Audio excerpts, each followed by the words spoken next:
और मैं तो वैसे ही 4 शादियों की वजह से मशहूर हो गया।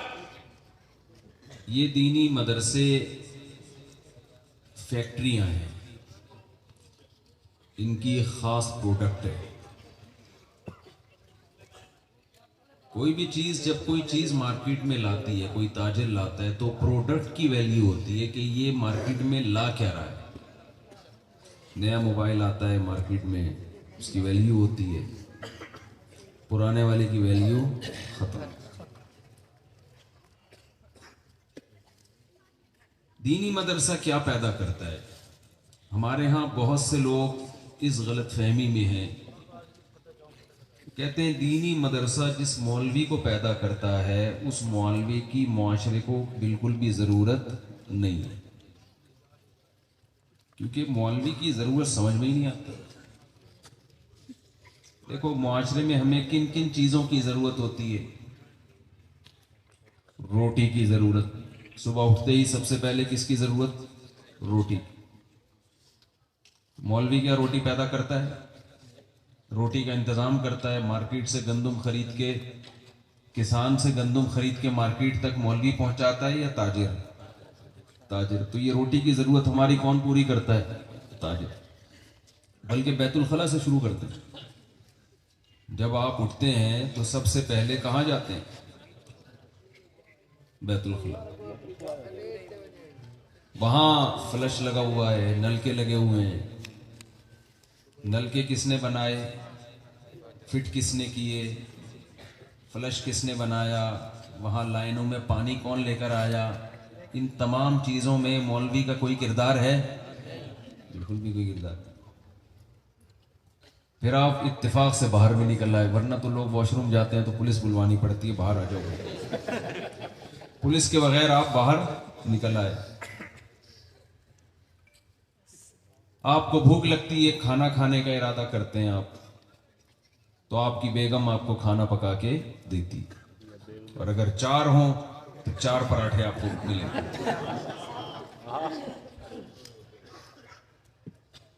वो रोटी आपको गंदम बाजार से मिलती है, उस गंदम को पैदा करने में किसान का किरदार, मार्केट में लाने में ताजिर का किरदार, फिर छोटा ताजिर दुकान में रख के रिटेल पे आपको फरोख्त करता है।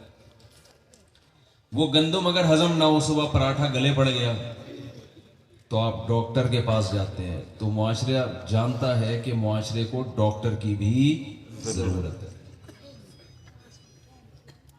जिस रोड पे चल के जाते हैं उसका नक्शा किसी इंजीनियर ने पास किया होता है, और उसे बिछाया किसी मजदूर ने होता है, उसमें लेवल भी किसी इंजीनियर ने बराबर किया होता है। जिस गाड़ी में जाते हैं वो जापान ने बनाई होगी या चाइना ने बनाई होगी। तो इधर मेरी तरफ तवज्जो थोड़ी देर के लिए। तो मुआशरे में हर शख्स की ज़रूरत महसूस होती है। इन तमाम चीज़ों में मौलवी का कोई किरदार है? आपको जुकाम हो जाए, मौलवी ठीक कर सकता है? पेट में दर्द हो, कौन ठीक करेगा? डॉक्टर, हकीम। शादी भी नहीं करा सकता मौलवी बेचारा किसी। मेरे पास लोग आते हैं कि मुझे रिश्ता चाहिए, मैं कहता हूँ मैं तो कोई, मेरा तो कोई शादी दफ्तर नहीं है। कहते बयानात तो बहुत करते हो।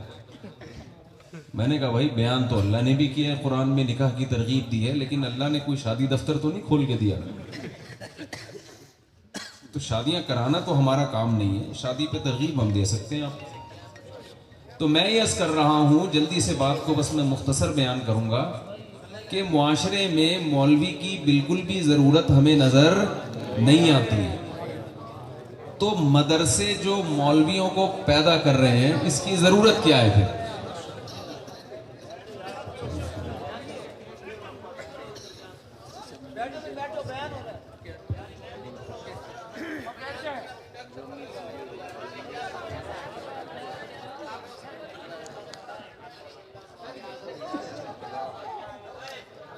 तो मैं आपको कुछ मिसालों से समझाऊंगा कि मुआशरे का सबसे कारआमद फर्द, जिसकी मुआशरे को, सोसाइटी को सबसे ज्यादा जरूरत है, वो मौलवी है। और ये प्रोडक्ट मदरसों में तैयार होती है, ये मदरसे की प्रोडक्ट है। मिसाल से बात आसानी से समझ में आ जाती है। देखो, अगर मैं किसी को ये समझाना चाहूं कि हलवे में चीनी की क्या जरूरत है, तो बेहतरीन तरीका ये होगा कि आपको ऐसा हलवा खिला दूं जिसमें सब कुछ हो, बादाम, पिस्ता, अखरोट, देसी घी, मगर चीनी ना हो। और एक वो हलवा खिला दूं जिसमें कुछ भी ना हो मगर चीनी हो। तो आपको समझ में आ जाएगा ना 2 मिनट में कि हलवे में सबसे इंपॉर्टेंट चीज क्या है, चीनी। उसके बगैर हलवा हलवा नहीं बनता। तो मैं आपको तकरीरें करके ये बात समझाऊं कि मुआशरे में मौलवी की क्या वैल्यू है, इसको समझाने में भी घंटे लगेंगे। मैं ऐसी मिसाल ना दे दूं ऐसे सोसाइटी की, ऐसे मुआशरे की जिसके पास सब कुछ है लेकिन मौलवी उस मुआशरे के पास नहीं है, और फिर एक ऐसे मुआशरे की मिसाल जिसके पास कुछ भी नहीं है लेकिन मौलवी वहां होलसेल के हिसाब से। तो दोनों मुआशरों में फर्क क्या है? अंग्रेज के पास ऐसे बेहतरीन डॉक्टर हैं जिनका हम तस्वुर नहीं कर सकते। हमारे सारे डॉक्टर वहां से बन के आते हैं। उस मुआशरे में ऐसे ताजिर हैं जो मल्टीनेशनल कंपनियां पूरी दुनिया पे हुकूमत कर रही हैं। ऐसे ताजिर हमारे पास, बोले ना भाई, नहीं है। उस मुआशरे में ऐसे साइंसदान हैं कि जिसका हम तस्वुर नहीं कर सकते। हमारे मुआशरे में ऐसे साइंसदान चंद बहुत मामूली से। लेकिन कमाल की बात यह है कि उस मुआशरे में दुनिया की हर चीज होने के बावजूद टेंशन, डिप्रेशन और खुदकुशियों का रेशो सबसे ज्यादा है। टेंशन की वजह कोई नहीं है लेकिन खुदकुशियां सबसे ज्यादा। मैं गया हूं दूसरे ममालिक में भी। आपको पता है दुनिया में अगर कोई मुल्क टेंशन फ्री है तो उसका नाम है स्वीडन। यूरोप में बहुत से ममालिक ऐसे हैं कि वहां टेंशन तलाश करने के बावजूद भी आपको नहीं मिलती। आप जितनी बिजली इस्तेमाल करें उतना ही बिल आएगा। हमें तो ये सुन के टेंशन शुरू हो जाती है। पुलिस वाले इंतहाई अखलाक से बात करते हैं, गोरे चिट्टे खूबसूरत। आपका दिल चाहेगा उसे देख के आप गिरफ्तारी दे दो, यार मुझे भी ले जा अपने साथ। आपके जेब में अगर पैसा नहीं है, रोजगार नहीं है, हुकूमत आपको फ्री में पैसे देगी। इलाज आपका फ्री, हर चीज फ्री। रिटायरमेंट की उम्र बढ़ा दी, इतनी अच्छी सेहतें, इतनी अच्छी सेहतें। हमारे यहां 60 साल है रिटायरमेंट की उम्र, 80 साल उनके यहां रिटायरमेंट की उम्र है, 80 साल तक जवान रहते। टेंशन तलाश करो तो मेरे भाई नजर नहीं आती। हर आदमी तमीज से बाइक चला रहा है, गाड़ी चला रहा है।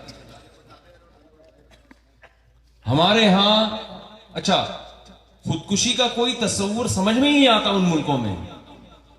लेकिन जिस मुल्क में जितनी ज्यादा खुशहाली है उसी मुल्क में खुदकुशी का रेशो भी उतना ही ज्यादा है। दुनिया में सबसे ज्यादा खुदकुशी का रेशो स्वीडन में है, जहां आपको टेंशन ऐलान करने के बावजूद भी नहीं मिलेगी। हमारे यहाँ ऐलान होता है ना, गुमशुदा बच्चा है, नीले रंग की चड्डी पहनी हुई है, पीले रंग का बनियान है, जिन का बच्चा है आके ले जाए।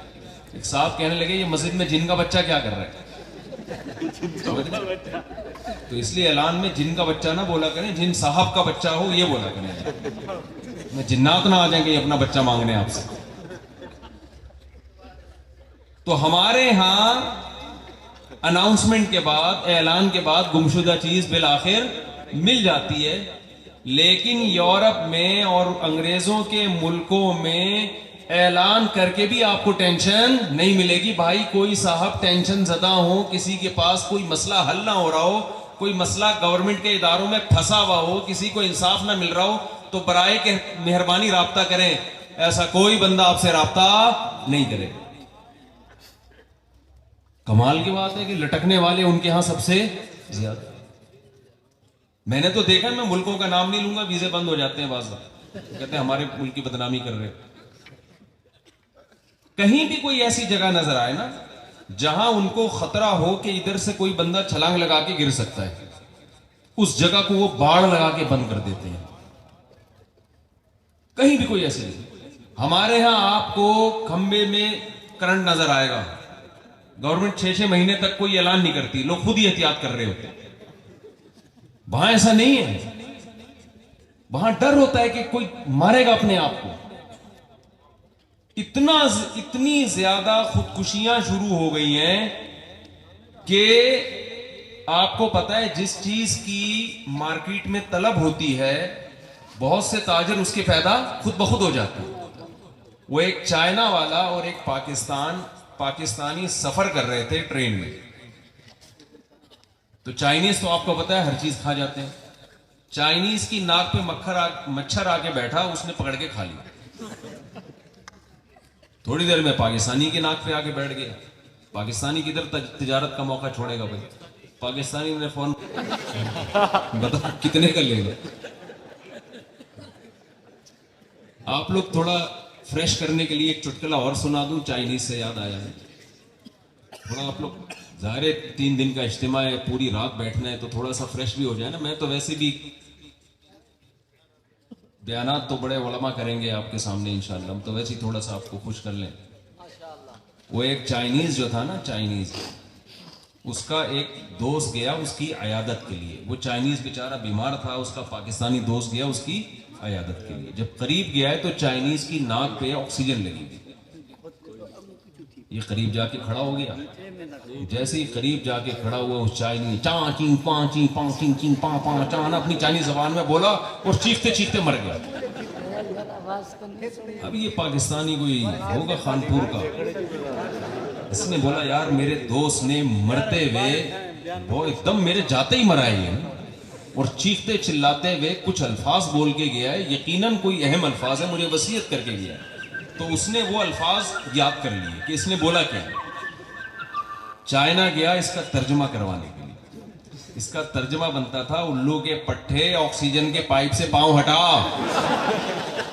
मेरा सांस घुट रहा है, दम घुट रहा है।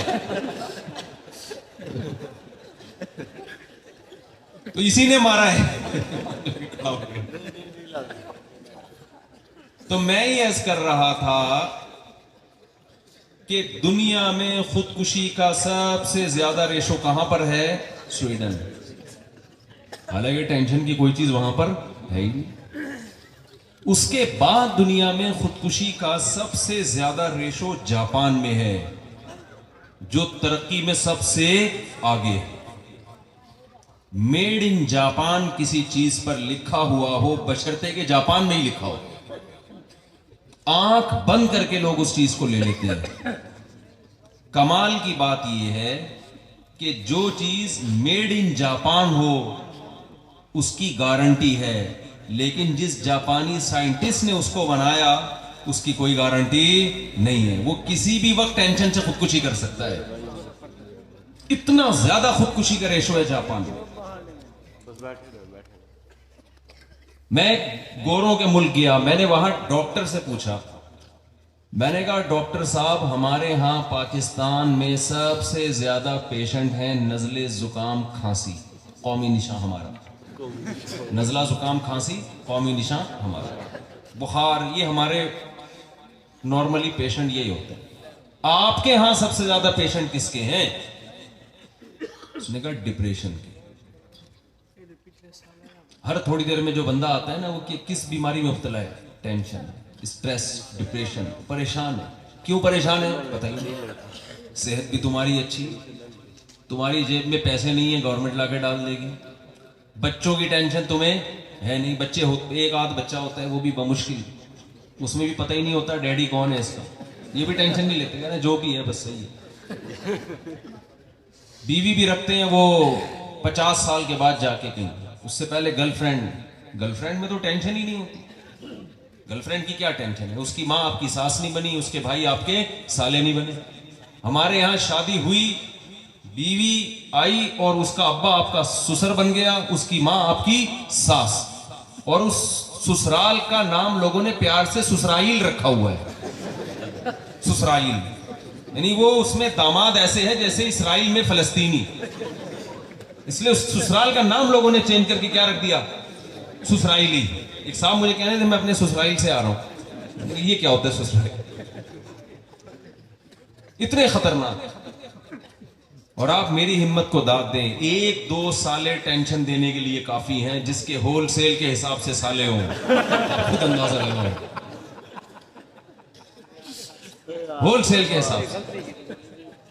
तो बीवी में टेंशन है, गर्लफ्रेंड में कोई टेंशन नहीं होती। लेकिन अंग्रेज इस टेंशन से भी आजाद है, ना कोई साले की टेंशन, ना कोई सास की टेंशन, ना ससुर की टेंशन। गर्लफ्रेंड है, जब तक दिल बहलाया बहलाया, दिल भर गया, टिश्यू पेपर की तरह नजरअंदाज किया, दूसरी से दोस्ती लगाई। तो भाई तुम्हारे पास तो कोई टेंशन ही नहीं है, तुम्हारे यहां तो डिप्रेशन की गोलियां फ्री में भी कोई ना ले। लेकिन सबसे ज्यादा टेंशन और डिप्रेशन के मरीज आपको उन मुल्कों में मिलेंगे, हमारे यहां उसका रेशो कम है। तो भाई बाकी तो सब चीजें, इस हलवे में बादाम भी है, डॉक्टर भी हैं, पिस्ते भी हैं, अखरोट भी हैं। कौन सी ऐसी चीज है जिसकी वजह से उस मुआशरे में सब कुछ होने के बावजूद उसका टेस्ट खत्म हो गया है, वो फीका पड़ गया मुआशरा।